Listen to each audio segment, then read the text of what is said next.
We've got to get real. We've got to talk about something more important, and that's beer. And I want to know if you guys have seen Brewy. It's a fully automated brewing machine with a compact design that runs Linux. And yes, this was one of my runs Linux, but I got to talk to you. I got to share it with you guys. Look at this. It's on Indiegogo. $109,000 raised already of a goal of $100,000 with 46 days left. So they're already at 109% with 46 days left. And I want to play this for you because this is the most magical machine ever invented by mankind. And I'm really excited. Until now. That's why we created Brewy, the first fully automated home brewery. Just place the ingredients into the machine, scan the RFID card that comes with the ingredients, and that's it. Brewy takes care of the rest, exactly like a master brewer would do. Brewy is perfect for beginners and experts alike. Experiment, modify recipes, or create new ones. Set the temperature for mashing and loitering. Choose your own ingredients, set different times for adding hops, or choose one of the 23 other parameters for your brew. With Brewy, you can literally brew any kind of beer. Our system notifies you once your beer is ready, and you can drink it. Right on the phone. It's always online. You can control and monitor your brew via phone, PC, or tablet, so you have time for other important things besides beer.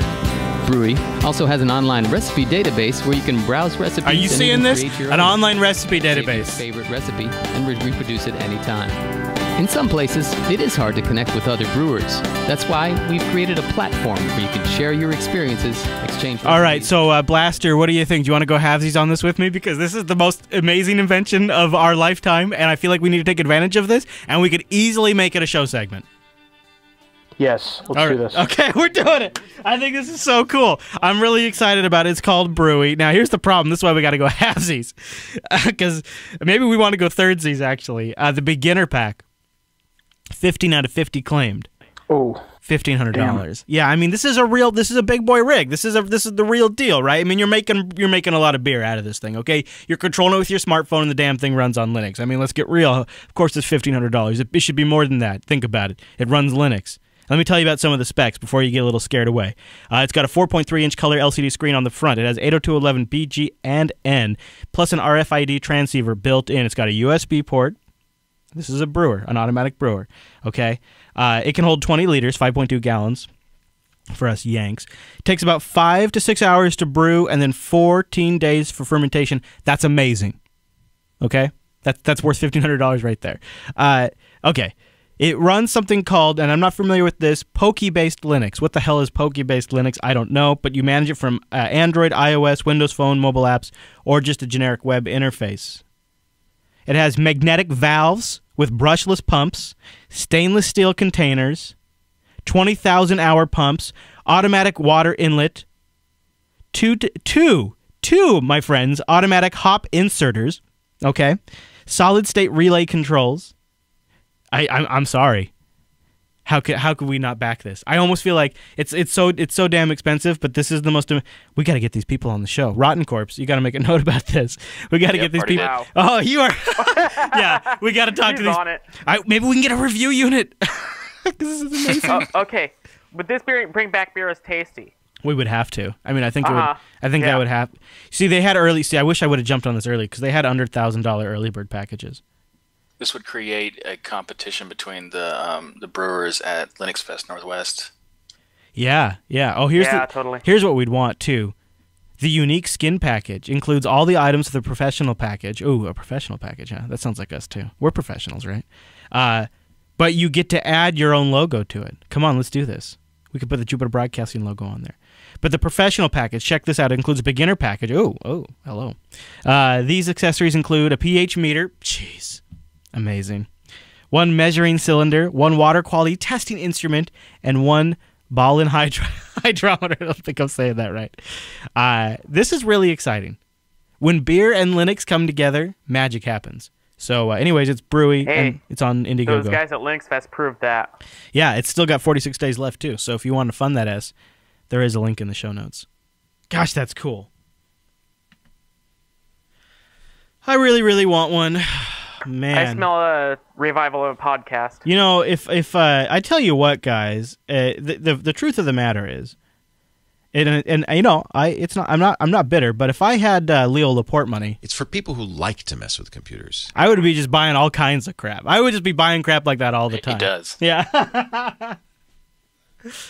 Well, it looks like they're based in Hungary, so regionally they're closer to Popey and I. So I think you should have it sent to the UK and save on the shipping expenses. All right. Okay.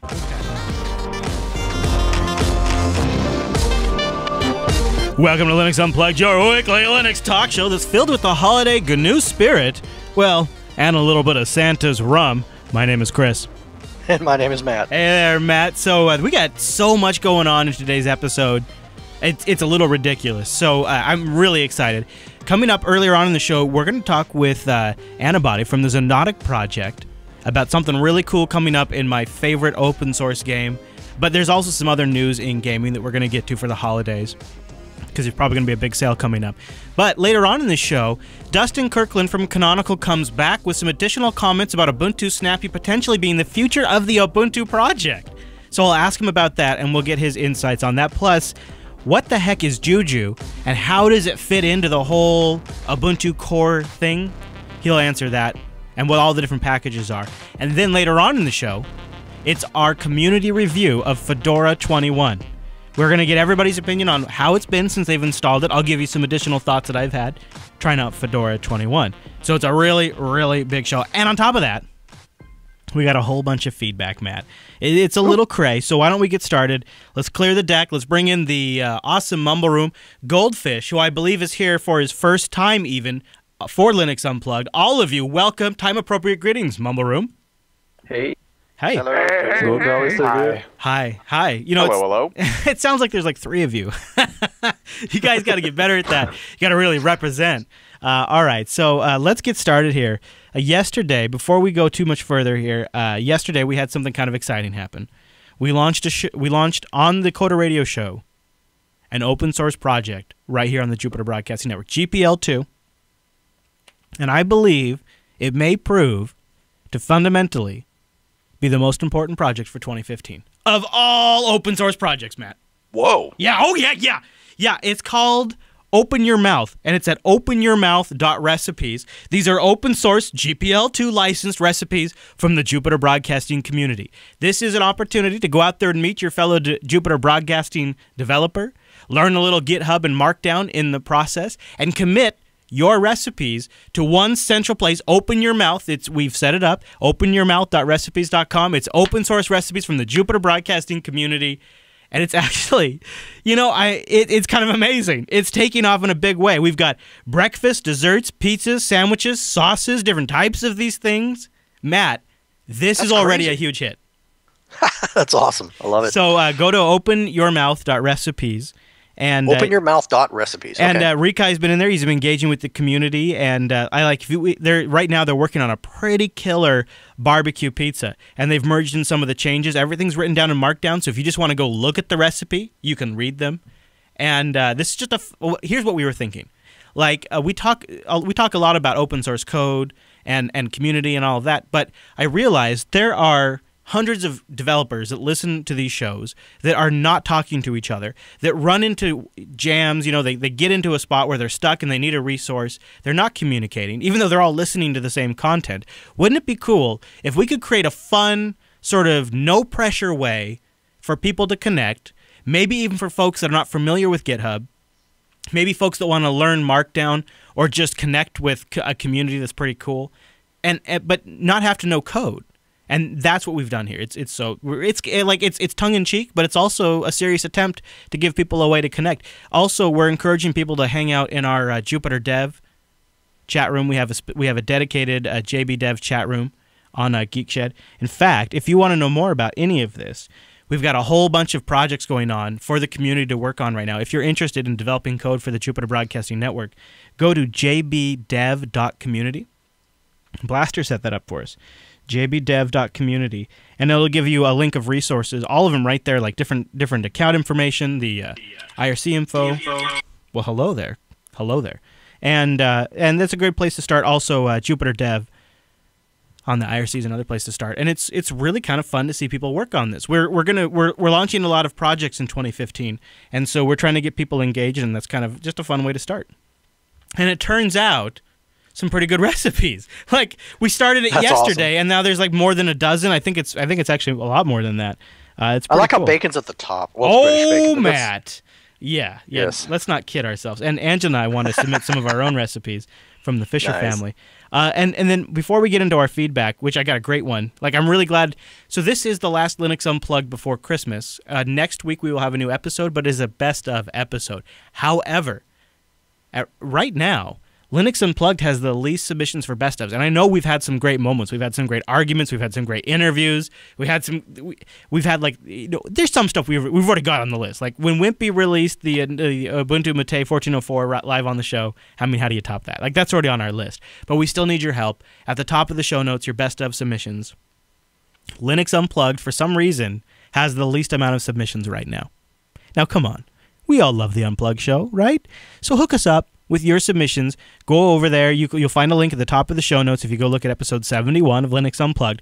We just need the episode title, a link to the episode, the time code, and what it was.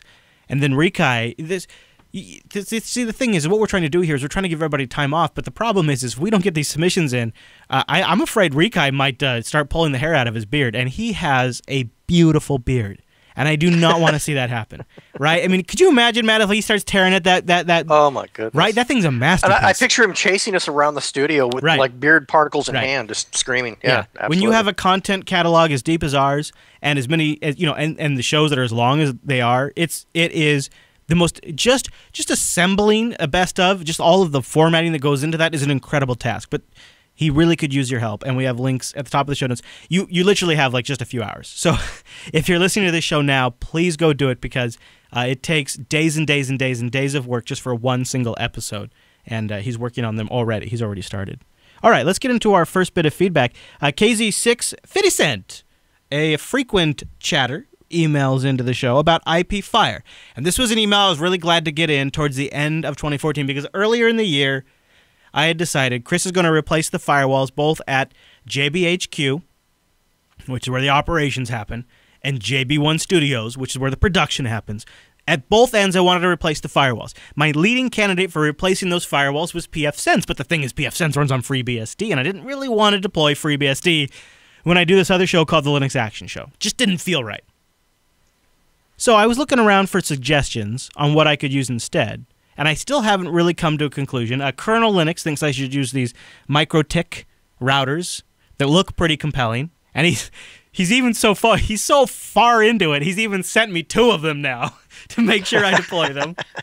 And then on the other end, I've looked at a few other distributions to see if something met my needs, and I wasn't really happy with any of them until KZ650 emails in about IP Fire. He says, Chris and Matt, you've mentioned in the past about the epicness of pfSense. You talk about it all the time on TechSnap even.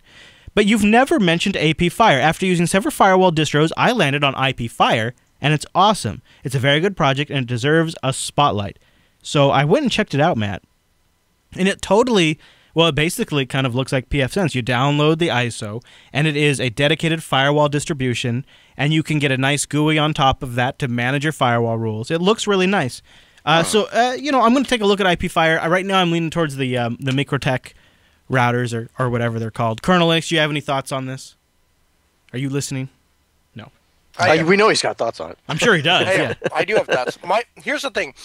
For me, and I've done a lot of soul searching over the past couple of years, and I think what I've come down to is it comes down to this. My first priority is that something runs on Linux, whether or not it's open source, whether or not it's... I don't mind paying for something. Like Steam is a perfect example. I'll pay for it, and it's not open source, but it runs perfectly on Linux, so that's my bare line. And then after that, if it's open source, even better. And after that, if it's true free software foundation specialty stuff, that's even like double better. better, yeah. Right. But with the MikroTik, it meets that very bottom line. Everything works perfectly in Linux, which I can't say is the same for Cisco. And I can do all the stuff that I could do on the MikroTiks that I used to be able to do on Cisco, except it all works on Linux. Oh, and by the way, it's like 1/10 of the price. Yeah, all right. I mean, and I like their size, too, so it's something I'm going to figure out soon. I got to get this solved. I got to get this problem worked out. I've got a mess right now where my home network and the studio network are using the same IP address space, so it screws the hell out of my devices when I move between them. I cannot manage them remotely when I'm at one location or the other. I feel like I'm in the 1990s, where TCP/IP is this new thing that's really neat that I'm trying out, but I still prefer IPX. So this is a problem I've got to solve seriously in early January, or else I think my blood pressure will suffer. All right. I'll tell you what doesn't make my blood pressure suffer. I'll tell you what makes me feel a little bit better, and that's personal accomplishments, seriously. And that's why Linux Academy is a great sponsor for Linux Unplugged. I can go there, I can challenge myself, I can see what interests me. And I know that Linux Academy is built by people who truly understand and know Linux. They are Linux users themselves. They're not generic educators. They don't have everything from fixing the sync to setting up an Apache server. They are people that genuinely love and use Linux themselves. Educators, Linux users, system administrators, developers that came together. And they created something they're passionate about. And that's Linux Academy. And if you go to linuxacademy.com/unplugged, you'll get a 33% discount. And that's for the lifetime right there. Boom. Actually, I think it's for the quarter. Go over there and check it out. Go to linuxacademy.com/unplugged. Try them out for a little while and see what the discount is. It's 33% off. That's, if you think about it, sort of an amazing discount. They have everything you'd want to learn. Seriously. Everything from doing your own backups to manage your own Linux servers. You can choose from 7+ Linux distributions. They'll automatically adjust the course. If you're in DevOps, if you're learning about OpenStack, if you're learning about Docker, they've got courses on that. They're always adding new content constantly. In fact, they just wrapped up the Puppet Professional courses. From beginner to Puppet Professional to be certified ready at Linux Academy. Vagrant, they've got courses on that. Docker, courses on that. They're on top of all of this stuff because they're Linux enthusiasts themselves. So they are following the technology trends. They're following the open source developments. They're watching all of this. And then they're curating the courseware based on that. Nobody else can offer that. linuxacademy.com/unplugged. Go there. Check it out. Sign up. I've been using them now for months. It's seriously one of the best online learning tools I've ever seen in many years. And I go back to years when it required some clunky ActiveX installer. Like, it was the worst of the worst. And it was like, here, Chris, we have bought you this as part of your educational package for working here. And this is the course you can take. And it was the worst. Linux Academy is nothing like that. They have learning plans where you can go in and tell them how much time you have available. They'll automatically create courseware based on that time availability with reminders and quizzes and self-checks. And they also have a community that's available to you. And I think one of the best things about Linux Academy is the way that they automatically spin up virtual machines on demand that match the courseware. They give you remote access to them. You log in over SSH. You actually work with the technology you're learning about. You can download the comprehensive study guides, bring them with you on the phone, treat them as podcasts. Be like Skooky Sprite. Listen to them in the shower. This is a really great opportunity. linuxacademy.com/unplugged. They also have added a lot of DevOps content in the past few months because that's an area that's really growing, and they've really doubled down on it. linuxacademy.com/unplugged, and a huge thank you to Linux Academy for sponsoring the Linux Unplugged program. You guys, like, almost every week, you guys have something new for me to talk about, and that is truly a treat, and it is really neat, and it's really awesome to watch them work. I feel a bit of a kinship with them. I feel like if Jupiter Broadcasting were to start today, maybe I might go this direction. And they are truly advocating and spreading the use of Linux by making it accessible to learn to everybody, from experts to beginners. I think they're one of the best sponsors we've ever had. linuxacademy.com/unplugged. Go check them out. And a big thank you to Linux Academy for sponsoring the Linux Unplugged program. All right. So I wanted to start with some, let's start with a bang, literally. Why don't we talk with Antibody? Antibody is joining us in the Mumble Room. We have an open Mumble Room, and you're welcome to join us. We just do a mic check. He's joining us from the Zenotic project, my favorite first-person shooter. It's open source. We often talk about Steam games, and I'm delighted when we get a chance to talk about a genuine open source game. So Antibody, welcome to Linux Unplugged. How are you doing today, sir? I'm doing great, Chris. Thanks for having me. Absolutely. So, you know me. We've had a Zenotic server for quite a while. I've been a player of Zenotic for quite a bit. But a little birdie told me there's something new in the works coming up in the near future. Yes, indeed, that little birdie is correct. And thanks for running a server, by the way. I didn't get the chance to check your server ID to sport you some nice stats, but yeah, the little birdie says that there's gonna be a release, quote unquote, soon. Very soon, like maybe even before the new year. Like maybe, this is an open source project, and we have like a gazillion developers from around the world, so we got to herd the cats. You know what I mean? Yeah. So what kind of things, and when this new release does land, what kind of things are we looking forward to? Okay, so drum roll, please. Wait for it. Okay, no. So Zenotic's getting a new weapon. Actually, the long-awaited Arc is going to be arriving. Well, actually has arrived in Master if you're running Git. But so the Arc, if you are from the Quake / genre of shooters, Arc is like the lightning gun, right? So it fires out. Oh my gosh, I love that gun. Yes. We're working on some really, really cool audio effects at the moment. Get it to echo and sound like really powerful, really meaty, Yeah. In other news, so we've got 3 new official maps. We're focusing on the capture the flag game mode. So we have 3 official new maps for that. We have a very active developer in Mario who's developed this really neat little system that he calls buffs. And so it's not like your little strength or shield type power-ups. They're more wacky. So you get this so-called buff. It's like a hovering little coin thing, right? And then suddenly you can fly, or suddenly you can move really fast. Oh, really? So we've got a bunch of little variety, little potpourri, if you will, into the game. So tell me, give me a little background for folks that are not familiar. Xonotic is a first-person shooter. You can set up your own server. Am I correct when I say is it based on the Quake 3 engine, or is that wrong? It is actually based on Quake 1, but it's like uber modified. It does. I mean, I would say. It looks amazing for that. Yeah, I mean, it's basically like taking the core engine out of a game and stripping it all the way down, building it back up with some kind of more realistic expectations. We're not going to pretend that we're like a state-of-the-art engine, but it's pretty darn spiffy. Yeah, well, and it seems like I would say, here's how I would rate the graphics. Like, it's still rewarding on a higher NVIDIA class card, but it's still playable on, say, like the Iris graphics, which is a pretty great range. And it also means it's pretty playable on a lot of the open source drivers, right? Absolutely. It's playable on your open source drivers, and, more than just playable, it's really configurable. So we have people running it off of, I personally have an Acer Revo that runs Zenotic just fine off of a little teeny Atom processor. Very cool. Well, so we should be checking out Xonotic.org, Xonotic.org, maybe around the New Year's time frame, around in that area? Yeah, in that general vicinity, yeah. And, look for the new maps, look for the new weapon. We got a nice tiered server browser.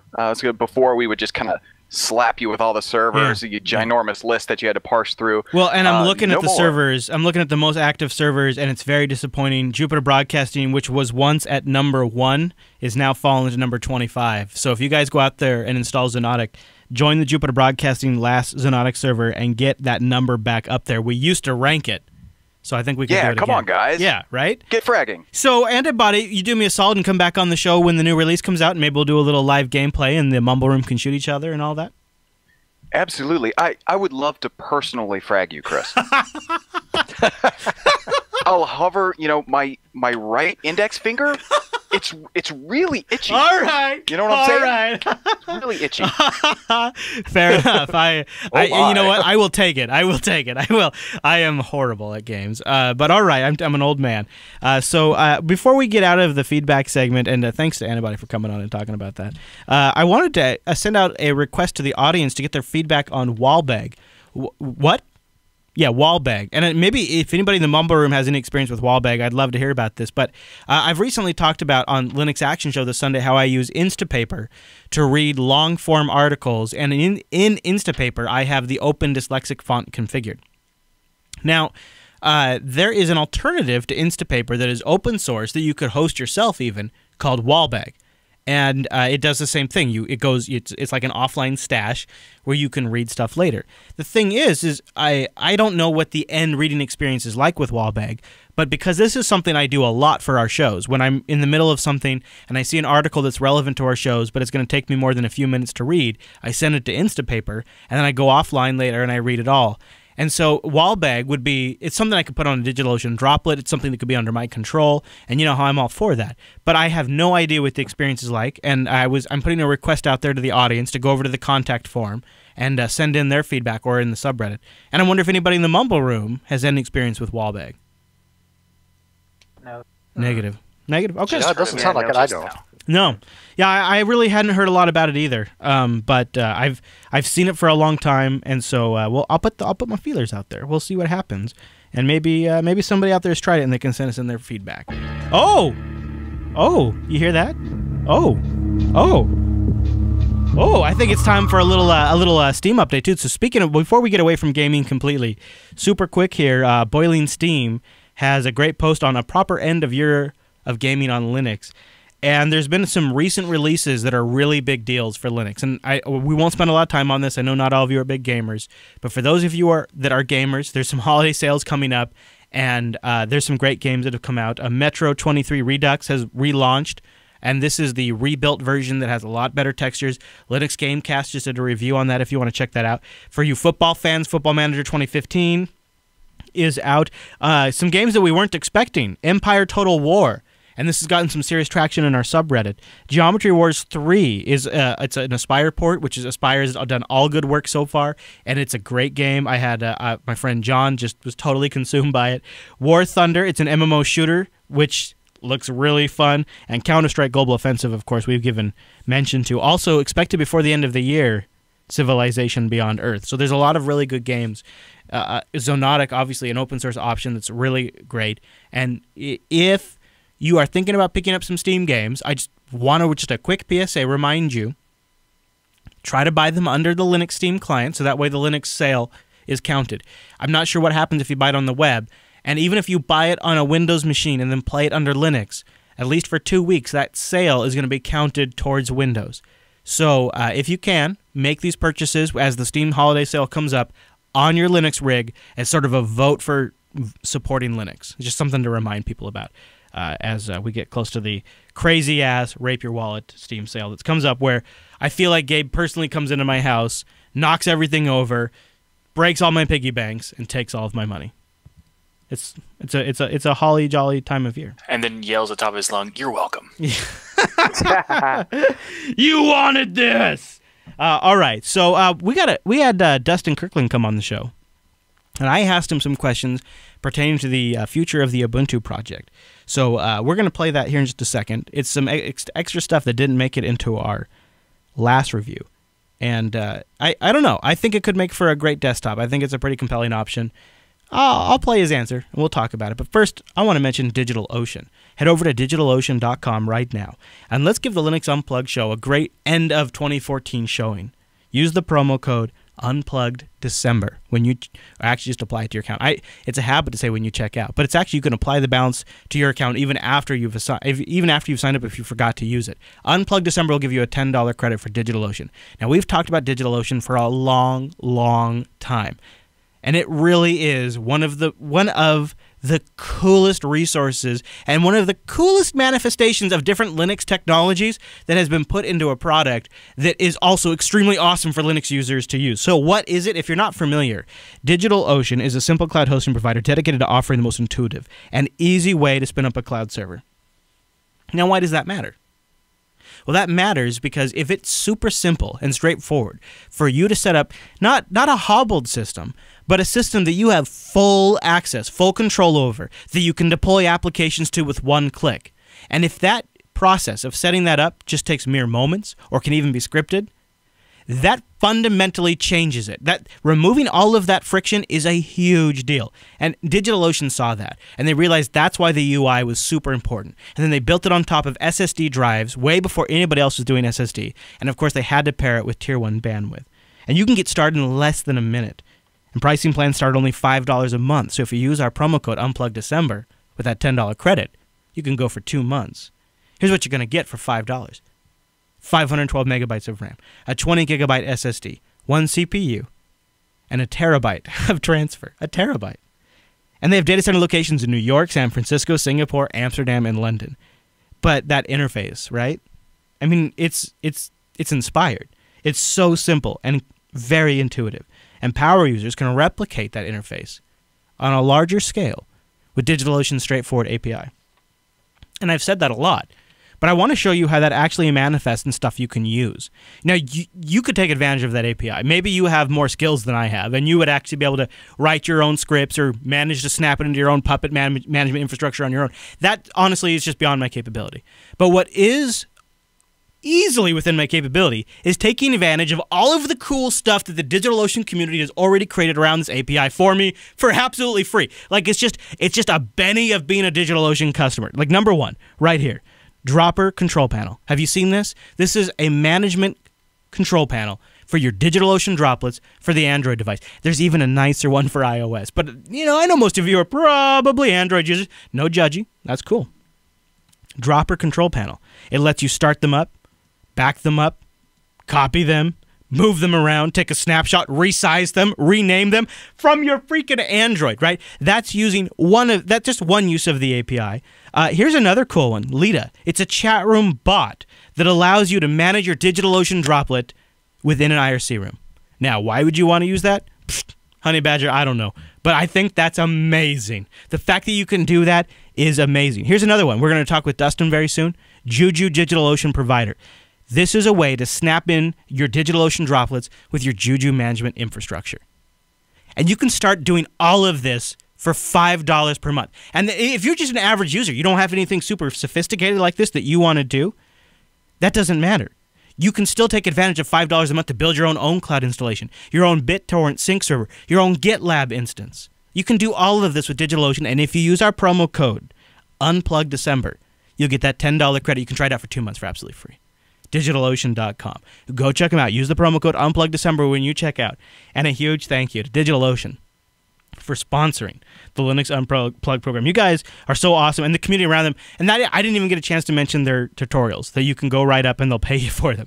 It's so slick. DigitalOcean.com, Unplugged December when you check out. All right, so let's shift gears. Let's start. Let's talk about Ubuntu Snappy. So this was a topic of interest on this Sunday's Linux Action Show. During the news, we brought on Dustin Kirkland from Canonical. He's the Ubuntu Cloud Product Manager and a strategist at Canonical. And his new baby is Ubuntu Snappy Core. Now, just a super quick recap. Ubuntu Snappy Core is a new release from Ubuntu, uses systemd. But what's actually more important is the base file system is tiny, the base system is very small, and it's read-only. When you get an update, you get a new instance of the file system, and when you reboot, you boot into that new instance, and if something doesn't work, you just choose the other one. The applications are fairly unaffected because, essentially, they're isolated, probably in containers, and then when you can do these updates to the base system, you don't really affect the application data, the version of the application, the libraries they depend on. And if the update doesn't work, well, it was a transactional update, so it's easy to roll back to the past version. So when Dustin was talking about this, I realized this would probably be a great way to have a very secure and stable rolling desktop release. So I asked him, is this the future of the Ubuntu project? Potentially. I don't know that it'll ever... we certainly haven't indicated that it will replace apps. Sure, yeah. Maybe being offered on all Ubuntu platforms in addition. Yeah, I think that's reasonable to say that anywhere you're doing Ubuntu, you can do either the traditional Debian package, apt-get update, apt-get upgrade, or the Snappy. I think that's a reasonable goal to shoot for. Myself, as a longtime Debian packager and Ubuntu developer, there's certainly places where I need to do Debian packages, for indefinitely for the foreseeable future. So I guess my last question for you, just as some jargon I want to help clear up for the audience. So we have your standard Debian packages, we have Click packages, Snappy packages, and then there's also the management piece, which is called Juju. How does Juju fit in with Ubuntu Snappy Core, and can it be used to manage some of the services it might be writing on top of some of those containers? Yeah, so that's certainly on the longer term roadmap. Maybe a little bit farther out, a few months to a year out. Fundamentally, Juju is as an orchestration tool. The goal of Juju is to create resources in the public cloud, private cloud, or bare metal solution of your choice, right? And Juju can create instances in Amazon, Google, Azure, as well as OpenStack on the private side of things. That instance would be like a full web stack with database kind of ready to go, sort of like I click this and I deploy this charm and it's my whole setup, right? Yep, exactly. And that one charm might be a bundle of charms. It might not just be a single web app. It might be a web app that depends on a database, which has to be configured in a cluster, with an HA proxy in front of it, a memcache on the side, accelerating things. Wow. By the way, you want to log everything to a single aggregator, an RSys log. By the way, those logs you want to then pump into a big data solution, a Hadoop, and then MapReduce that and be able to Elasticsearch your logs. That's a very typical Juju deploy one thing, and it deploys all of those services onto a dozen different instances running in the public cloud, private cloud, or bare metal of your choice. Now, when Juju starts that instance, I would see Juju as being able to start that instance as a traditional Ubuntu image, or perhaps a Snappy Ubuntu image, where you've made the opinionated decision that this suite of services you're going to deploy in that Snappy transactionally upgraded model. That is going to be a pretty compelling product offering altogether, and it's a really interesting space. Containerization is bringing a lot of changes. Dustin, is there anything else you want to cover? Anything else you want to let us know about Ubuntu Snappy? Man, come talk to us. Snappy Devel is a mailing list. We've got an active community. We released just 2 days ago, just on Tuesday, and we put out images in the first public cloud, Azure. The other public clouds will be coming along the next couple of weeks. We published an initial image that you could play with in KVM, and within 6 hours, we had posts on the list of people contributing Vagrant images and VMware images. And personally, it caught me a little bit by surprise, not being a VMware or a Vagrant user, that, oh yeah, how we missed that. But fortunately, we've got an active community developing very quickly. So yeah, come help us fill the gap, scratch your own itches in the Snappy world. A big thank you to Dustin for coming on the show, and Popey, I couldn't help but notice. He left, didn't he? Dang it, I couldn't help but notice on that video there, if you look closely, if you're watching the video version, you'll notice right there on the page, big pull quote from Microsoft. Microsoft loves Linux. Boom, right there on the page. Premier Azure, the launch partner for Ubuntu Snappy Core. So he didn't seem to be too big on the whole Ubuntu Snappy Core for the desktop. But of course, he's the cloud guy, right? He's focused on the server stuff. So that makes sense. I can't judge. I can't judge. But I'm looking forward to trying out Snappy Core. We've got Snappy Core, Fedora Cloud, and Core OS that are all kind of Fedora Cloud, though, doesn't. So what's different here is Ubuntu Snappy and Core OS inherently, as part of their product offering, sort of solve that I got to update the base OS but keep the applications isolated. Fedora Cloud is more of a traditional OS distro, but if you employ things like Atomic, then you get more of that functionality. That's kind of my rough understanding. So it's really an area that you've got really like 3 or 4 very clear different attempts to solve this problem. Some people would say it's fragmentation, but I think we're going to see which one actually wins the race. So, anybody in the Mumble Room have any thoughts on the interview before we move on to our Fedora review? I think it's great, and I really am looking forward. I'm paying attention. That's pretty much it. Yeah, I agree. I think it's. I think where we're at right now is solving the I gotta patch a lot and I don't want to break my apps problem. That's where we're at today. But where we're going to end up, I suspect, at the end of all of it is this is how you install a new application on Linux. Period. Now we're not anywhere near there yet, but I feel like what we are working towards is the world's most amazing solution to solving that problem. How do you install X on Linux? I don't care what distro it is.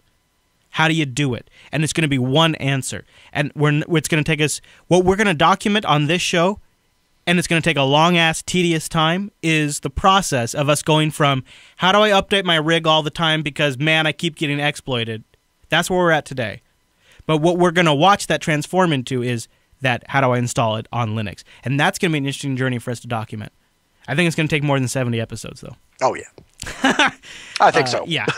All right. Well, I think everybody wants to get to the Fedora review, and I agree. I think Fedora 21 has been an amazing release. We've talked a lot about it. I hope the audience is okay with us deep diving like this, because we obviously have been talking, and this will be about the third week or in a row or so that we're talking about it.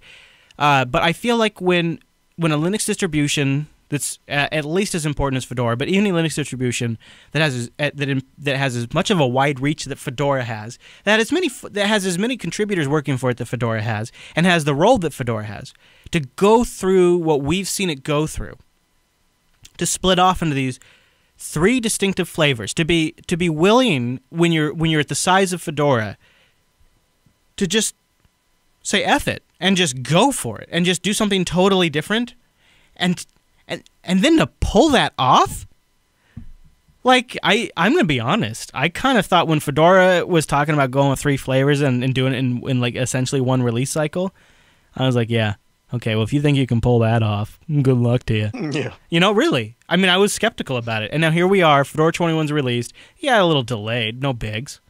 And they seriously did it. So that's incredible to me. And I think it might be one of the most interesting distribution-related things that's happened this year. Not the only one, but one of them. So we're going to get the community's input on that.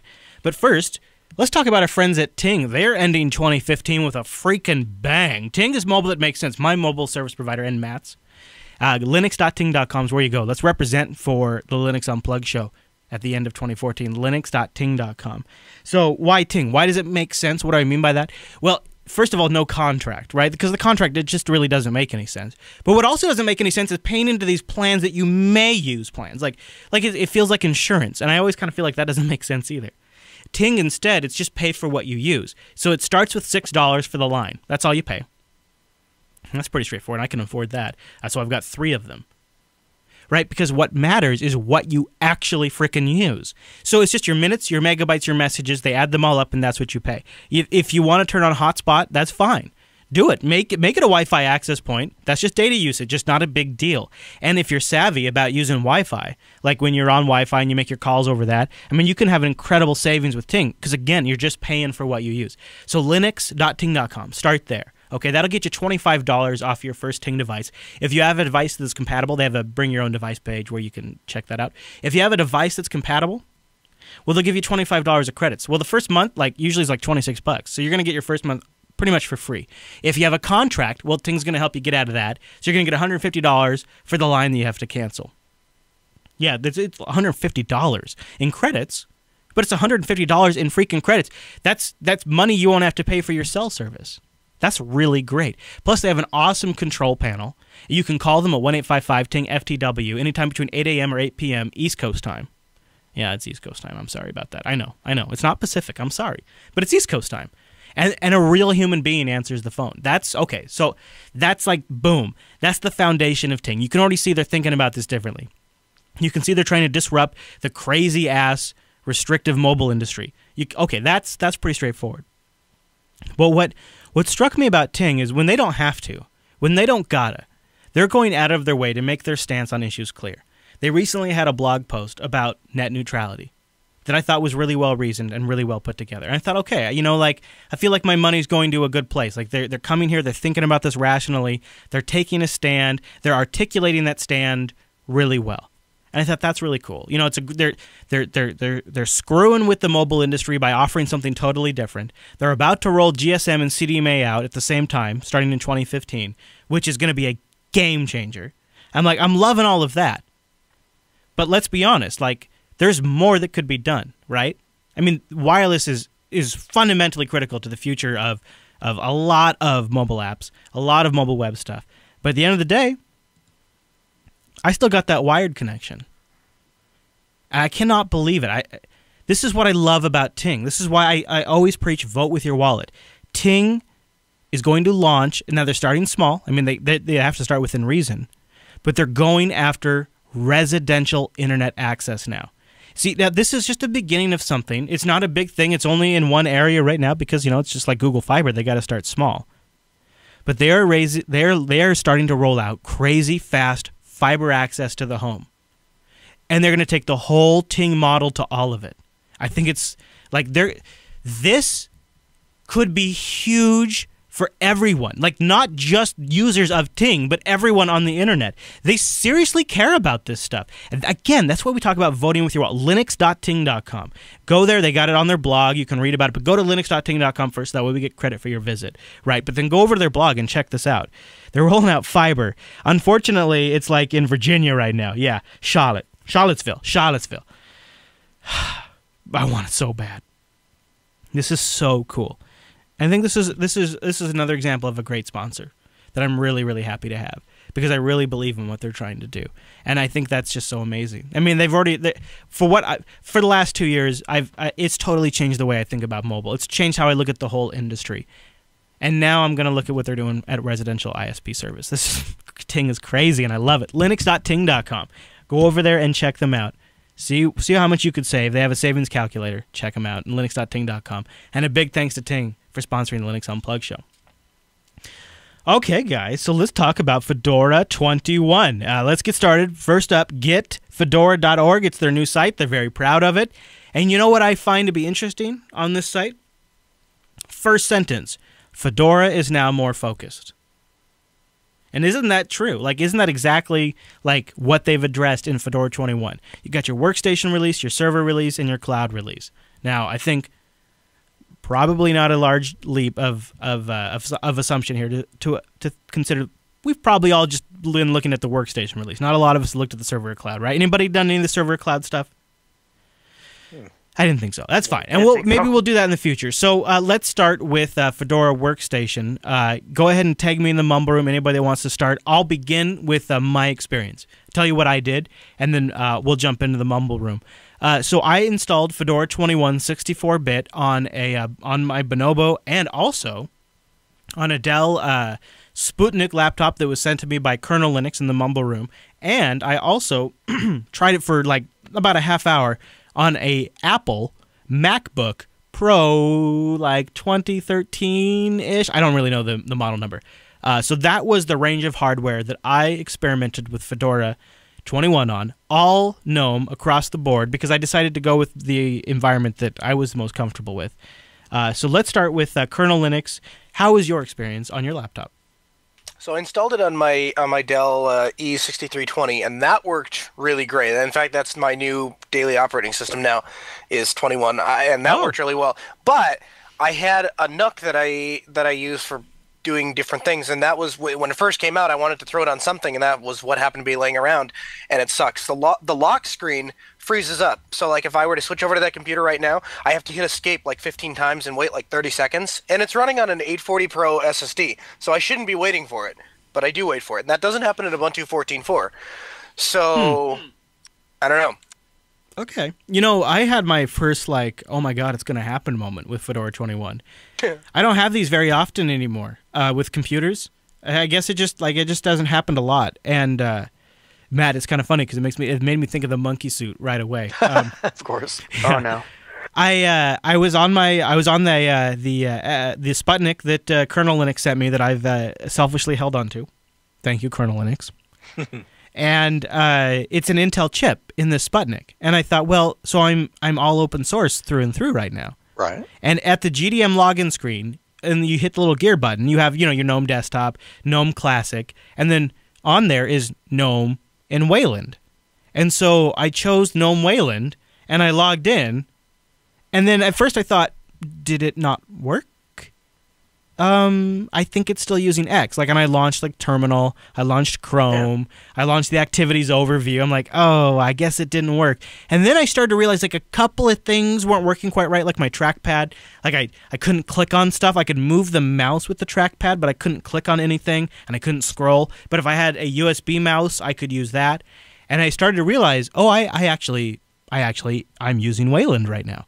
I'm I'm using Wayland with GNOME 3 and the Chrome browser right now. And I had this total like, oh my God, I'm using Wayland and it's working flawlessly moment. And like, it was amazing. Like, here we are. I know I keep saying this, the end of 2014, but I actually just had like a essentially trouble-free Wayland desktop, no futzing, except for my trackpad didn't work. But it was kind of like, Fedora 21 was my first, and it was like, oh, wow, thank you. That was incredible. And now I know, like, it's the ex-Wayland doing all the windowing stuff, but it was kind of amazing. R.A., I know you were here specifically to touch on Wayland. Do you have any comments on that?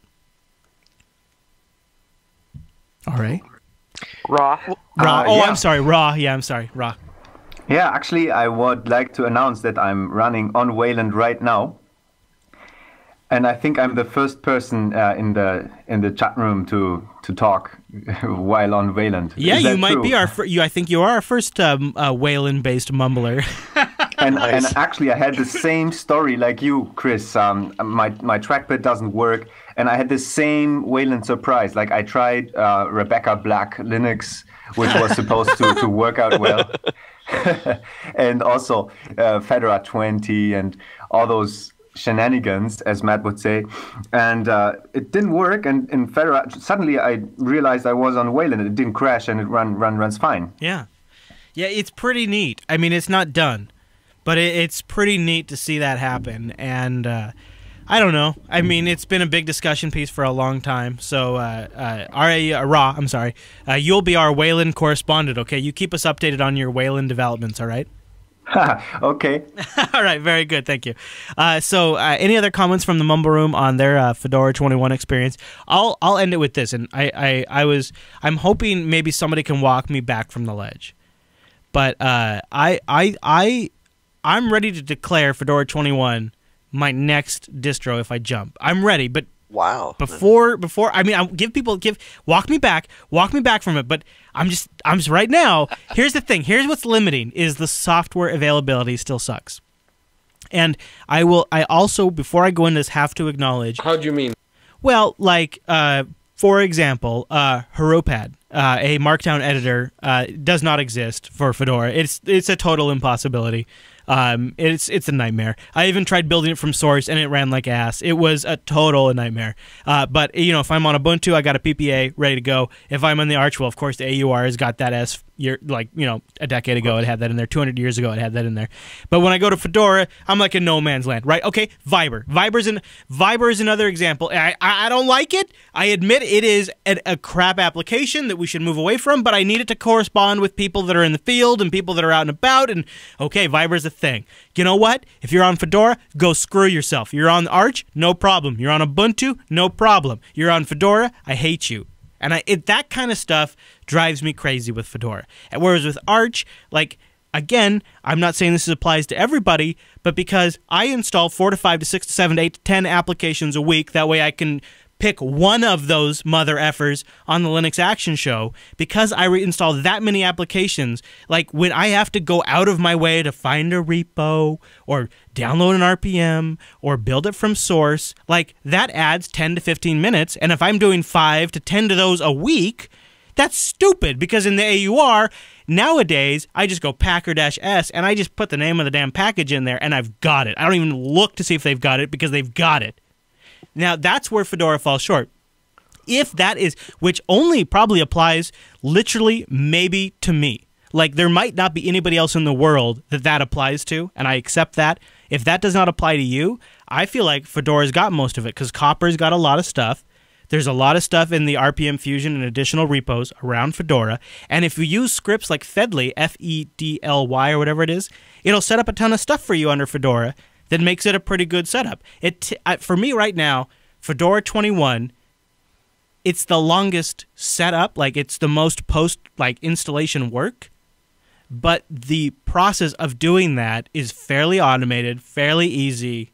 Like, you can pretty much just do it, sit, click, click, click, and you're done. It takes a lot of work, but after that work's done, it's ready to go. And if you start with something like Corora, which I don't think has their 21 release out yet, but Corora Linux, which is Fedora with all the goodies that are evil pre-built in, then it's even a quicker go.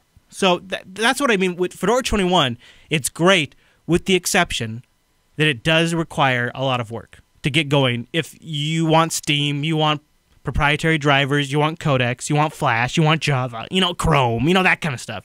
It takes a while. But that's fine.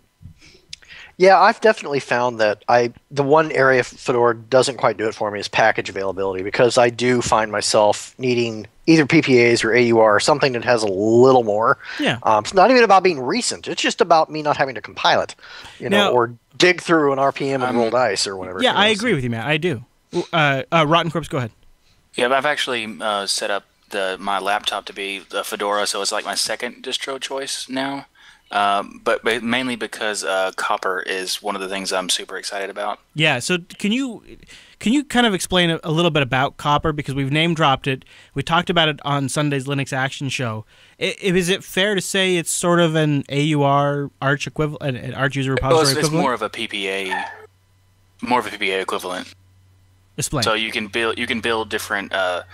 You build different branches kind of thing, so the different packages. The only thing that I see so far that I don't like about Copper is that it's restricted to like open source free software type of stuff. Oh, okay.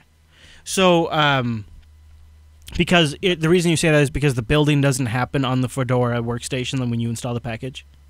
Right. Okay. They set up the builds on their servers.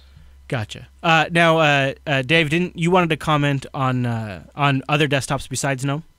Yeah, I'm just saying, while GNOME is the default offering, it's not the only offering, and other desktops do work flawlessly on Fedora. If you're running Cinnamon, KDE, LXD, whatever, don't expect to have problems. Now, it's not something like Unity. Right. You can only install that. Yeah, very true. Very true. In fact, Matthew Miller said that KDE is a very important desktop, as well as many of the others. Ra, you've been using the OpenSUSE build service with your Fedora installation? Yeah, and I found that it works really nice. Sometimes they provide Fedora packages. Sometimes the OpenSUSE packages work. It's been really smooth, but I agree that it is kind of hard. For example, I didn't get Eclipse to work until I found out that the dev tool that they bundle with the workstation actually works perfect for that. Well, I'll tell you, it is a pretty great service. Eric, I know that's something you're familiar with, right? Correct. I have used the OpenSUSE build service quite a bit, especially in OpenSUSE to get stuff installed, to find packages and whatnot. The only thing is they don't have Fedora 21 just yet. They probably will in the soon future, I would imagine, but they don't have the ability to build packages for Fedora 21 just yet. Right. I'm looking forward to that because, like, for instance, the KDE Connect indicator, which has been our subreddit a couple times, it can be installed on OpenSUSE. It's just not very successful. Yeah. But it's built for Fedora 20. It works properly in Fedora 20. It just needs to be compiled for Fedora 21, and that'd be fine. You kind of went through the process of trying to submit that to the Copper. Is it repository? I'm not sure what to call it. But yeah, just Copper, I guess. And I did, but the build failed, and the build failed because the build succeeded. I apologize. The build succeeded. When I went to install, it failed to function. So I'm not exactly sure why that is. Yeah. It does the same thing in OpenSUSE, so I imagine because they're in the Git sources, I think it is built more for Debian and Ubuntu than it is for anything else. Yeah. So it's a matter of just making it compatible. I know there's people working on it in the Git repository. So this is the hurdle that Fedora now has to overcome. Is the Linux desktop market has moved on, and I don't mean to disparage Fedora, but in that sense, like, it is just simply so much easier to get some of that software for Ubuntu and for Arch. Two examples that are very popular: KDE Connect and Harupad. Harupad is an amazing markdown editor that is really gaining in popularity. We talked about it like 3 or 4 months ago in the Linux Action Show, and they've just been blowing up since then, right? It's available for Ubuntu. It's available for Arch. It's not available for Fedora. Now, those are just isolated examples, but I believe that is Fedora's problem now. Now, what they have done here, I think, has laid the groundwork to address that. Fedora Workstation. I had a conversation with Michael Dominic on Monday's Coda Radio, where he's back on Linux now for his development workstation, and he was asking me, if I reload, what should I switch to? And I made a pitch for Fedora. Because honestly, they've got dev assist. They've got they're really close to upstream. That's one of the things I've always said about Arch that I liked a lot is I felt like I'm closer to upstream. Well, Fedora's got that. But it also has sort of that background leadership by Red Hat, which I believe at the end of the day, to have a commercial entity that says, you know what, we got to produce something here. We got stuff we got to do. I think that actually is just what it takes to prevent issues like we've just seen with Debian. But it's not where they're like directly pulling all of the strings. I think it's just the right mix. I like that about Fedora, right? So I think from that perspective, I enjoy it. The fact that they're all in with GNOME, I think that really makes it a great GNOME experience. And the dev assist stuff, all of that, I think actually makes it a pretty compelling developer's workstation, just like they've been pitching it. So when he asked me, what should I use for my Linux workstation? I mean, I honestly gave a harder pitch for Ubuntu Mate 14.04, but I said, with that considered, Fedora 21 is a serious contender. And if you've watched me over the years, you know how I've felt about Fedora, right? I mean, if you look at some of our shows from 5 years ago, compared to what I'm saying about Fedora today, they have turned it around, I think. Oh, I agree. I definitely agree with that. I definitely like the direction they're going with everything except software availability. Everything else is honestly blowing everyone else out of the water. Yeah, nailed it. You nailed it. That's exactly it. In a nutshell. That's exactly the. So and the software availability is slowly improving, and it actually is going in the right direction. So it's pretty cool. And I think that'll probably button up our coverage of. Oh, go ahead. Yeah, I just have a word of clarity that KDE Connect works flawlessly in Fedora under KDE. However, using the KDE Connect indicator, which is for other desktop environments, it doesn't work quite so well. The chat room has been asking, and kernel Linux, you'll be happy to hear. So I tried out Fedora 21 on a MacBook. It just does not go to graphical environment at all if you have a second monitor hooked up over the Thunderbolt adapter. But if you are just doing a single monitor, everything except for, well, I didn't try the webcam or wireless, but Bluetooth, Thunderbolt, Ethernet works. But what was really impressive is it not only supports the Retina display on the MacBook, but GNOME looks pretty good. Like, the Chrome and Firefox, the text is really small, but the GNOME UI itself, I mean, I don't have a lot of experience with quote unquote Retina display, but it was amazing to look at GNOME on that resolution. It looked great. I think you could fix the remainder of your problems just by, I think what the problem is it conflicts with the existing macOS operating system. I think if you were to take that off, I think then everything would work fine. There you go. So anyways, I was kind of flabbergasted. It's the first time I've ever just put a thumb drive into a MacBook Pro, booted it up, and actually had Linux working on it, and able to use the networking and all of that. So there you go. I am very impressed with Fedora 21. WW, why don't you give us your closing thoughts on your experience with Fedora 21? Well, I'm going to have to preface it with saying I tried it on 7-year-old hardware, and I thought, oh, it's Linux. It should work. And I ran into issues where I could just not install for the life of me, no matter what. Really? Yeah, I mean, I'm running it on an AMD. It's my other laptop, not my main laptop.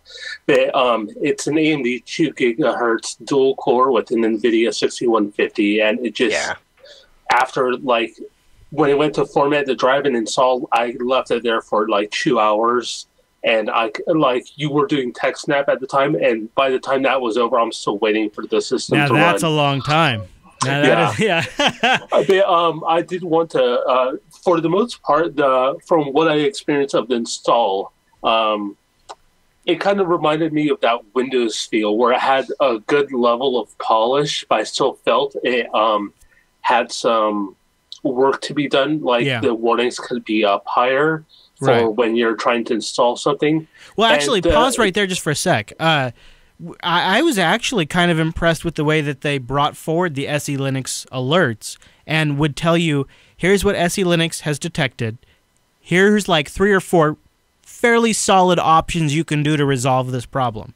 I thought, A, that was impressive, and B, Yum or DNF, I added the Dropbox repository for Fedora before it was ready, and what Yum does, when you do a Yum update, and then the Dropbox repo 404s, because they don't have anything set up for 21 yet, instead of Yum S-ing the bed, what it does is, it says, hey, bro, I'm having troubles contacting this repo.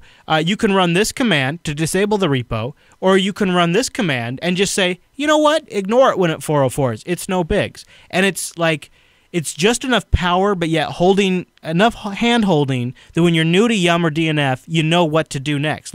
Having some basic Linux knowledge and system administration knowledge are okay, admittedly more than basic, but that was enough. The information they provided me, I was able to take actions based on that and resolve my SE Linux issues and resolve my Yum repo issues. And I thought it was really slick the way they handled it. So are you talking about that WW or you're talking about something else?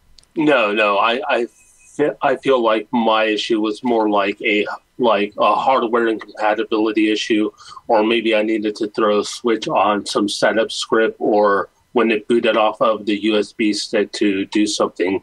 But I got no such prompt at all during the process. I know Popey felt the same way about a certain issue with how the setup was for partitioning, and I thought it was confusing, and he did as well. I don't know if he had some further thoughts on that. Thank you for bringing that up too. I did feel like, while the overall installer, it's growing on me. They've had it, this essential one for a little while now. I felt like, so every time I was installing Fedora 21 on every rig I installed it on, because, it's 2014, I already had an operating system installed, right? It wasn't a blank drive. I don't know in what scenario somebody is installing Fedora on a system that's never had another operating system, but it probably happens in the server space and stuff. I'll grant them that. But on the desktop, what Fedora tries to do is it's going to hook you up. It doesn't want to mess with you. So what it's going to do? It's going to shrink stuff, and it's going to try to fit Fedora in some free space for you. But I don't want it to do that. I want it to wipe out all the partitions and set up have at it, Haas, go for it, Fedora. And in order to get to that, you got to you got to select the drive, and then you got to go into the special reclaim space menu, and then you got to select the partitions that you're willing to reclaim space from. And then when you click that, it doesn't actually represent in the visual that you're now reclaiming that space. It's not until you click apply that it then represents it. So you don't really get a chance to visualize what it is you're about to do before you make the action. And the entire time, you're not even sure that's where you're supposed to be making that change at. And so I felt like the partitioning definitely was one of the rougher areas. But once I wrapped my brain around what they were trying to do, every subsequent Fedora install, I didn't have a problem. Yeah, I did try it on another laptop, and I think and it worked better. So I think I might just try a different USB stick and put some space and give it a better try on another system and see how it turns out for me. Ra, you had some ButterFS experience feedback? Yeah, actually, I had a previous setup with OpenSUSE, and there were a couple of ButterFS partitions on there. And then I decided to go all in on Fedora 21, even before it came out. Yeah. And that's not happened since I ditched Windows, let me tell you. Yeah. And Fedora, just the partitioning scheme, the editor, messed it up. Then I had 20 ButterFS partitions, which all were empty subvolumes in the partitioning editor. And it actually created all those. And I thought, well, let's do it. Maybe it's just a bug, and then it actually created all those, but that was before the release, and they fixed that, so it should work right now. I hope it does. Yeah. All right. And Dave, you have a better way for the partitioning? There are simpler ways to actually do it. You just simply delete the partitions. The thing about Fedora 21 and most Fedora installs since, I think, the new installer, it doesn't actually write changes to your disk until you begin the installation. Right, okay. So you can make changes whichever way you want. by just simply adding and deleting disks and deleting partitions. Yeah. When you actually get to the partition menu, which I admit is a little confusing at first, but you just press the little minus sign on the bottom and your partitions will be gone, and you can write whatever new configuration that you want, anywhere you want it. So there is that. Secondly, to WWE NSX's point, I would like to ask him which spin he was using, because if he was installing GNOME 3 or something heavy, it might take a very long time, because a default GNOME 3 install has, I think, somewhere around 1400 packages to install, from like the core utilities to all of the GNOME stuff. Yeah. So obviously it would take a while. The advantage obviously is that it doesn't download stuff from the internet, so you can do it offline. Right. I also, before we go any further, I want to make a caveat that Dave, his audio is a little crackly. He's been experiencing some problems under Linux. When he boots into Windows, the crackle goes away. So we're troubleshooting that. So we apologize, but it's what happens sometimes as Linux users. All right, so WW, did you have a response to that? Yeah, I just grabbed Workstation ISO 64-bit off of Fedora's site and just downloaded it, put it on the USB drive, and just ran it. So, but what I think happened is this whole system locked up because my mouse was movable. But I was just letting it sit and just format the partition, and at one point it just became immovable, and I left it for until I thought I'm going to have to hard reboot, and it just froze and on the formatting of the drive. So that's what happened for me. Okay. Then obviously, that was probably install a bug. That happens from time to time to the best of us. Yeah, isn't that true? I mean, it happens with every distro out there. You have to be careful about that. Bugs happen from time to time to the best of us. Ra, you have our closing thought you wanted to say? Yes. Go ahead. Go ahead. You have it, sir. No? All right. Closing thoughts? Yeah, I'm there. Sorry, I didn't push. Yeah, So the Budgie desktop, I'm not sure whether you tried it out, but it's big on Google+. They have a great community, and it's actually quite a good desktop. I wouldn't prefer it over GNOME 3, but that's just because I'm used to it. Is it Fedora based, or what's it based on? It's GTK based. It's GNOME based. Well, right. Yeah, I know that. But what's the underlying distro that it's based on? Yes, Fedora. I think. Okay. I don't know what it's based on, but it's at least easily installable on Fedora. Just to add a repo file. Yeah, very good. All right, that's another. Check it out. Every now and then, as the holidays come up, from time to time, some of you have a little extra time on your hands. Some of you don't, if you're like me, especially with the 3 kids. Tell you what, Matt, I want to move to Texas. I'm going to set up the JB Ranch. I'll have all of the hosts come down. They can live on the ranch. I'll be like George Lucas. God. And then, and all of it is just so that way when the family calls up and they be like, hey, are you coming to Christmas? I'll be like, oh, yeah, you know what? Sorry. Gosh, I'd love to come to Christmas, but you know what? I'm in Texas. Yeah, I'm in Texas. That's what I want to do, Matt. So what do you think? Well, it'd be cool is when bacon's ready, you could just ring a bell, right? Yeah. And all the hosts come, heads pop up out of the kettle. Ding, ding, ding, ding. And all of the hosts, all the producers, that would get some stuff done. I think that's a great idea. Well, maybe we'll work that out in 2016. In the meantime, go over to jupiterbroadcasting.com/contact and send us your feedback. It's a huge part of the Linux Unplugged show. Also, linuxactionshow.reddit.com is where you go to give us your feedback. If there was something like, God, why didn't these guys talk about this? These idiots. Well, it's probably because you didn't submit it to our subreddit. linuxactionshow.reddit.com. Also, go over there to jupiterbroadcasting.com/calendar. We won't have a live show next week, but we will have a new show. But we need your best of submissions. We're still taking those. Check it out. We need your help. Next week, we'll have a new episode of sorts. It'll be some of our best of stuff with some moments from me mixed in there. So, Matt, have a great Christmas, and I'll see you in 2 weeks, okay? Sounds good. See you then. All right, everybody. Thank you so much for tuning this week's episode of Linux Unplugged. We'll see you right back here in 2 weeks.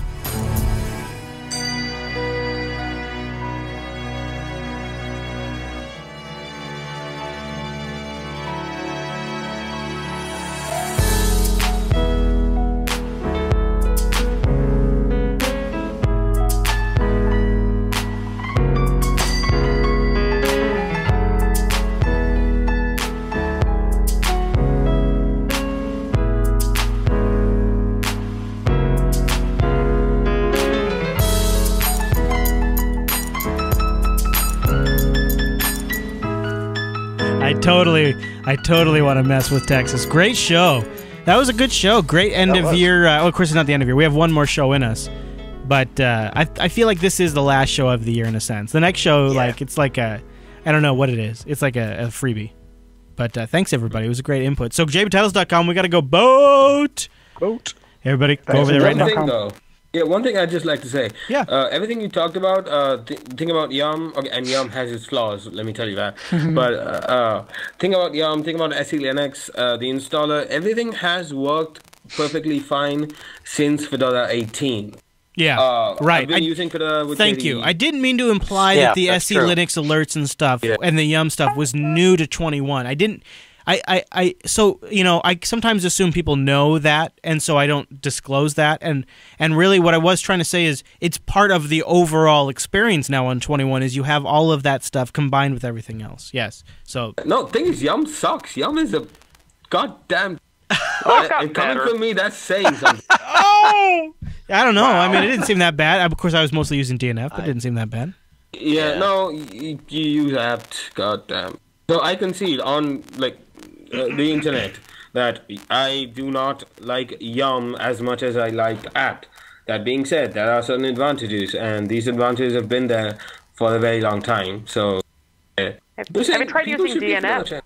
I have a couple of times. It's Yum. It's what Yum should have been. I like Lord Wimpy as one of our title suggestions. That's pretty good considering that Wimpy's so badass. Fedora 21 Frags Misconceptions is a little long. That's not bad though. It's a little long. Tips Fedora. Like my opinion. Nod to Zenotic. Yeah, I do like that aspect of it. I do agree. Steam's winter is coming. WW, you know where my head's at. Wi-Fi enabled microbrew. That's right, Token Ring paying attention. There we go. Chris's Bacon Farm down in Texas. Bacon Farm. I had a question for Wimpy though. Does a remote cloud top work with the brewery? What is it Sure called? It does. Sure it does. The Brewy, I think it is. Brewy, that's it. Yeah. I have no idea. If you buy me one, I'll test it for you. you. There you go.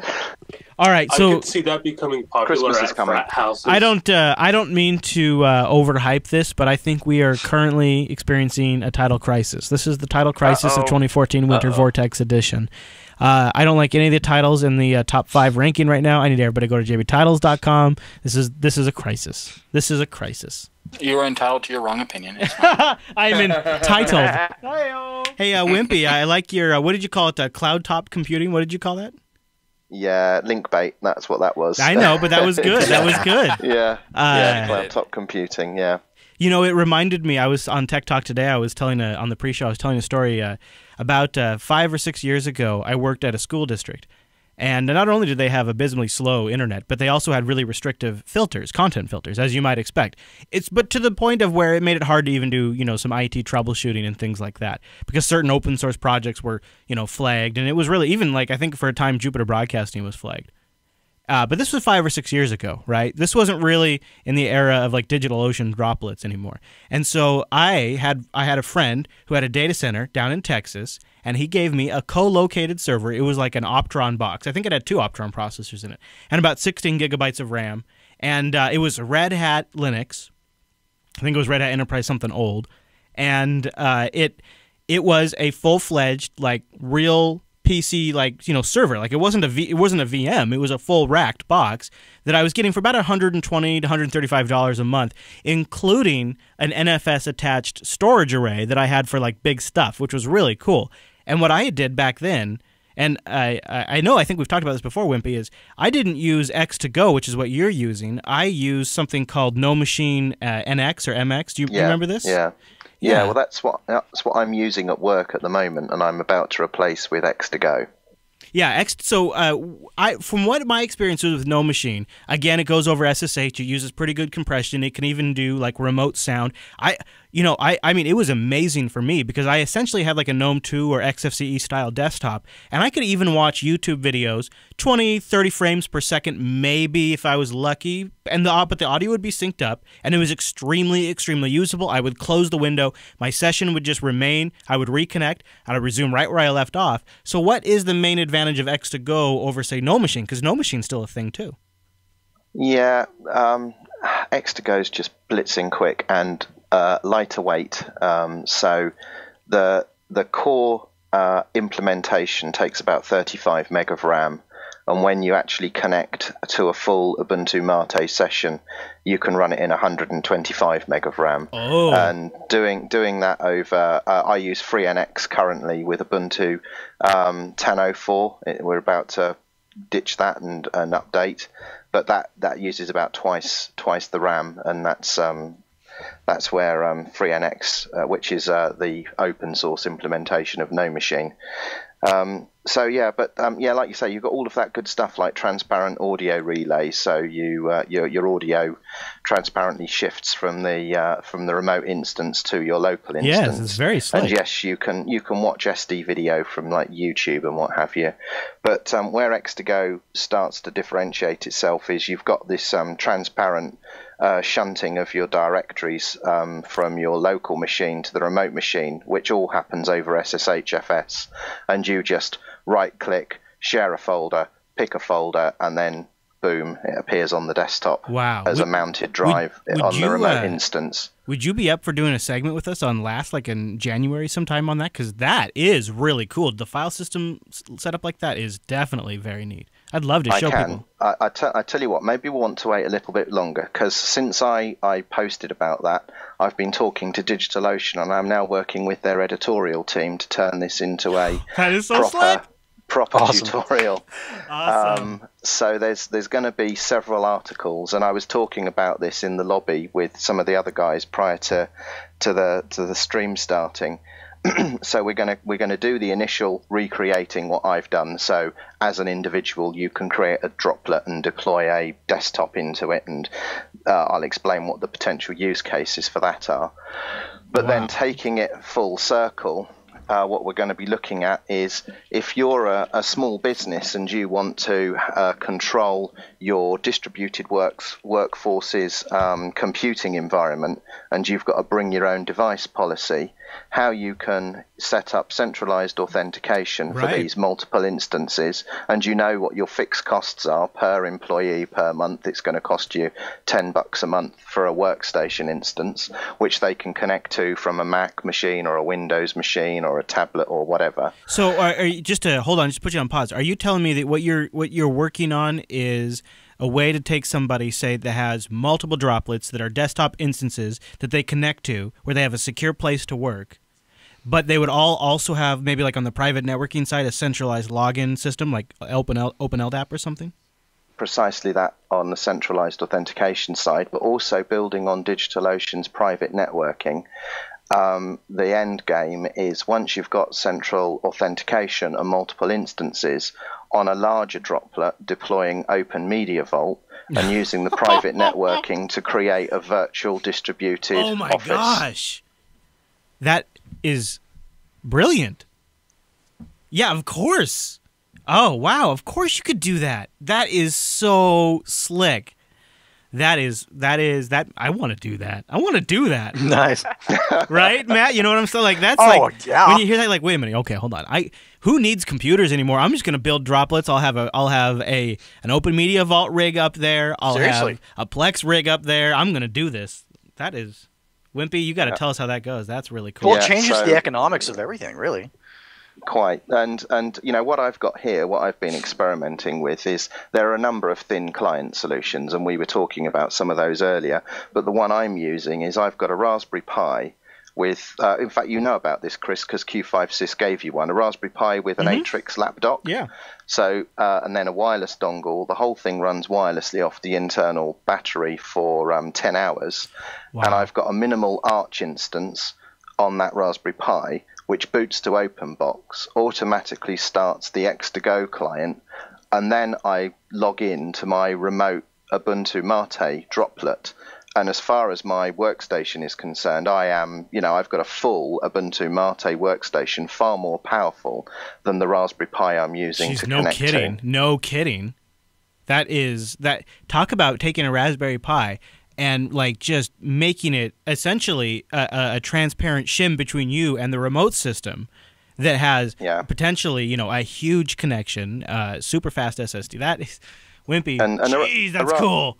And a Raspberry Pi is like a super cheap version of this. But when you look at these deployments that are happening where Windows is being replaced with a Linux desktop, it's not being replaced with a Linux desktop on that Windows machine. By and large, they are remote terminal services, and that Windows machine is being repurposed as a thin client. I have seen that. So this is how you can bridge that gap and minimize your hardware expenditure. This pushes so many buttons for me because remote desktops used to be something that not only did I took what was once the largest independent bank here in Washington, which is no longer the case after 2008. But we moved them from DOS to terminal services. But then I went to school districts and did Linux Terminal Services project.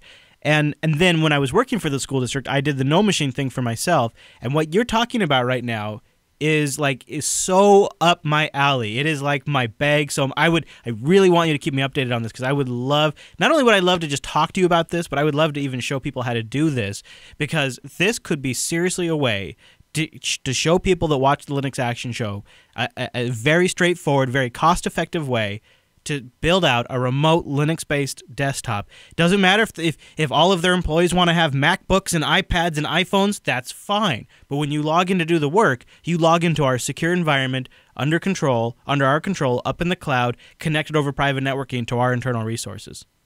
Exactly. And that solves your bring your own device IT governance problem right there.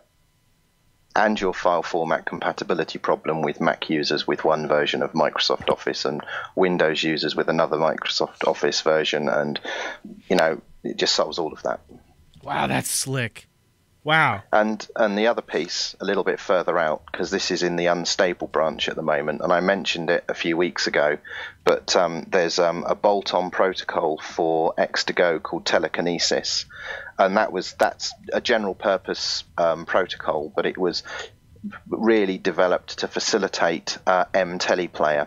So now what you can do is you can have full HD content on the remote instance, and instead of using the X2Go protocol to send the rendered video, it actually streams the video back to your remote machine, but in a window, and it looks like it's being rendered on the remote machine, but it's not. It's actually the video's being streamed. So I'll just go off and find a little video. There's a video of 2 full HD screens running a 4K video over X2Go and mTeleplayer. No. Yeah, I'll just go and find it. It's on YouTube. Hang on a sec. I'll be back. Okay. I'll be back in a bit. Wow, that is amazing. This feels like we're getting ice cream with our pie. I know. mean, it's like and getting double scoops. So you guys know I've been trying out this touchscreen for a little bit, and it's pretty solid. Surprising. Big Dell thing. Yeah, it's surprisingly good.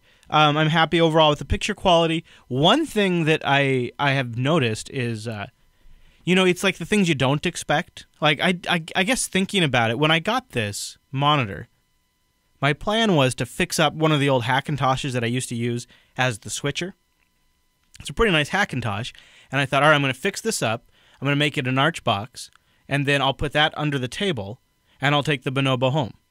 Because, I bought it to be able to do quite a heavy video load, so it's still, even though it was a couple of years ago, it'd still make a pretty good, just dedicated GNOME workstation. And I would just have that hooked up to the Dell monitor and the other mirrored port going out to the HDMI capture. But, it needs some work. It needs, some data has to be backed up off of it, and it needs fans replaced, and it just has, stuff that has to be done to it. And I'm not getting to that. So I realized, this Bonobo here, this freaking Bonobo's got HDMI out, DisplayPort out, and a built-in screen. I've always wondered, as long as I've owned the Bonobo, would the Bonobo be down for a 3-way monitor hookup? I've always been a little afraid. I've been a little cautious about it. I didn't want to approach the Bonobo and be like, hey, Bonobos, I got this idea. And then the Bonobo be like, shh, are you serious? When my HDMI port is full, that DisplayPort is off, buddy. That is off limits. But it turns out it actually works great. I plugged in both the DisplayPort and the HDMI port. They're filled up now. And the internal screen's also on. And it works magically. I mean, it really works well. The downside, though, and I'm running the latest NVIDIA driver here, but from time to time, about 7-8 days in, the driver just starts crapping itself. I don't know what exactly is going on, because usually it seems to happen right after I get done playing a full screen video. And then like the X session drops, GNOME restarts. Well, the X session comes back, GNOME restarts fairly gracefully. Everything actually kind of resumes, you know. All my apps are still running. It's not like a full jump out. It's more like something just changes, and I go back to the default X layout. I no longer am in a three-way. I'm now back to one monitor and then two remote displays. Well, that immediately breaks capture. And the thing is, if I'm playing a full-screen video, there's like a 98.9% chance that I'm actually in the middle of a show, because that's why I'm playing the video. So then that means my whole session takes a crap in the middle of a show, and the only way to fix it is if I get up and walk away from the microphone, and I walk around the table, and I go over to the Bonobo, and I go there, and I bring up the NVIDIA control panel on the Bonobo's display, and I mirror everything again, and then I walk back. So it's been a bit of a bumpy ride because of that. So the touchscreen on its own has been pretty solid.